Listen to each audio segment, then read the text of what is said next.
చూడాలి వరంతు కొరత లేకుండా చూడాలి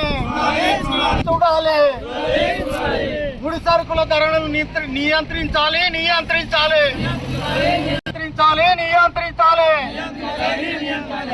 కార్మికుల ఐక్యత భవన నిర్మాణ కార్మికుల ఐక్యత ఇందిరమ్మ ఇండ్లపై కలెక్టర్ చెప్పేది ఒకటి ఇందిరమ్మ ఇండ్లకు ఇసుక వెంటనే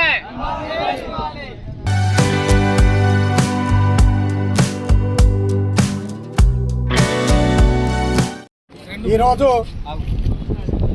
భవన నిర్మాణ కార్మికుల సమస్యలపై కలెక్టరేట్ ముందు ధర్నా చేయడం అనేది జరుగుతుంది. సిఐడి ఆధ్వర్యంలో కాంగ్రెస్ ప్రభుత్వం వచ్చిన తర్వాత ఇందిరమ్మ ఇల్లు లేని పేదలకు ఇందిరమ్మ ఇల్లు ఇవ్వడం అనేది జరిగింది. దాన్ని మేము సిఐటిగా ఆహ్వానిస్తున్నాము. కానీ ఇందిరమ్మ ఇల్లు ఇచ్చి ముడి సరుకుల ధరలను నియంత్రించకపోవడం అనేది ప్రభుత్వం విప్లవం చెందిందనేది మేము ప్రభుత్వాన్ని డిమాండ్ చేయడం అనేది జరుగుతుంది. అట్లాగే ఇందిరమ్మ ఇళ్లకు ఇసుక పర్మిషన్ రోజువారీగా ఇవ్వాలని డిమాండ్ చేస్తున్నాము. అట్లాగే మొరం కూడా రోజువారీగా పర్మిషన్ ఇవ్వాలని డిమాండ్ చేయడం జరుగుతుంది. అట్లాగే ప్రభుత్వంలో ఉన్న సంక్షేమ పథకాలు ఇప్పుడు పెళ్లిది కానీ డెలివరీది కానీ ఇటువంటి సంక్షేమ పథకాలు ప్రభుత్వ పరంగానే నడవాలి.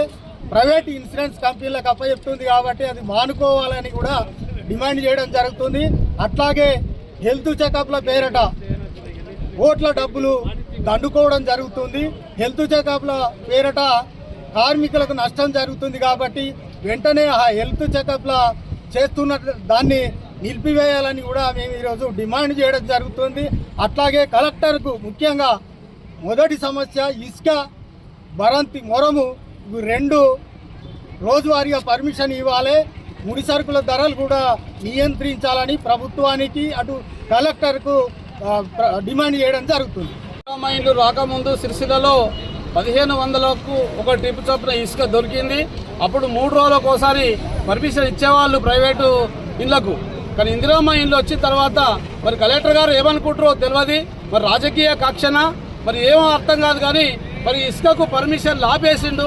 ఇది లాపేయడం వల్ల ట్రాక్టర్ యజమానులు ఒకటేసారి అంటే 20 రోజులకు 15 రోజులకు ఇస్తే ఇసుక డిమాండ్ పెరిగి ఒక్కొక్కరికి 4000 5000 దాకా ఇసుక పెంచి వాళ్ళు అమ్ముకుంటా ఉన్నారు.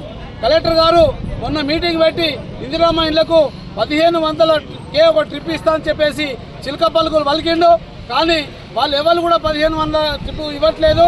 ఎందుకంటే నీకు పర్మిషన్ ఇస్తే కదా, పర్మిషన్ ఇస్తే ఆటోమేటిక్గా 3 రోజులకు ఒకసారి 2 రోజులకు ఒకసారి ట్రాక్టర్ యజమానులకు ప్రైవేట్గా అయితేనేమి ఇందిరమ్మ ఇళ్ళకు అయితేనేమి ఇసుక ఇస్తే ఆటోమేటిక్గా ధర తగ్గుతుంది. మీరు నియంత్రించాల్సిన అవసరం లేదు. మీరు 1500 ట్రిప్లకు ఇవ్వంటారు.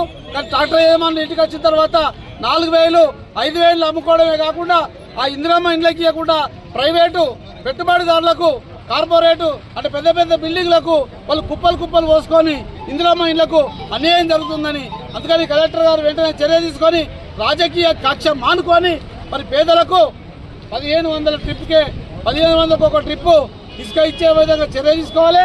అట్లాగే అక్కడ మైనింగ్ డిపార్ట్మెంట్ దగ్గర మట్టి రవాణిస్తలేరు. మరి భరంతి ఎట్లా పోసుకోవాలి వీళ్ళు? అటు ఇసుక లేక భరంతి లేక ముడి సరుకులు పెరిగి ఇందిరమ్మ ఇళ్లకు మీరు ఇచ్చినటువంటి ప్రయోజనాలు వ్యక్తమవుతున్నాయని చెప్పేసి ఈ సందర్భంగా డిమాండ్ చేస్తూ ఖచ్చితంగా ఇసుకను వెంటనే నియంత్రించాలి. మట్టిని కూడా సప్లై మైనింగ్ వాళ్ళు మానుకోవాలని చెప్పేసి మేము డిమాండ్ చేస్తున్నాం. చేతి తరఫున ఇసుక లేక ఇబ్బంది పడుతూ పనులు అట్లగే ఆగినాయి. కార్మికులకు నాకు ఎంతో పని దొరుకుతాయని సంతోషంగా ఉన్న సందర్భంగా ఇసుక ఇవ్వడం లేదు. ఇసుక 2 ట్రిప్పులు 3 ట్రిప్పులు పర్మిషన్ ఇస్తే అవి ఏడికి సరిపోకుండా జరుగుతుంది. అట్లాగే బేస్మెంట్ అయిన తర్వాత భరంతి లేక ఇబ్బంది అవుతుంది. భరంతి మొరము కావాలి, లేకపోతే మట్టి కావాలి.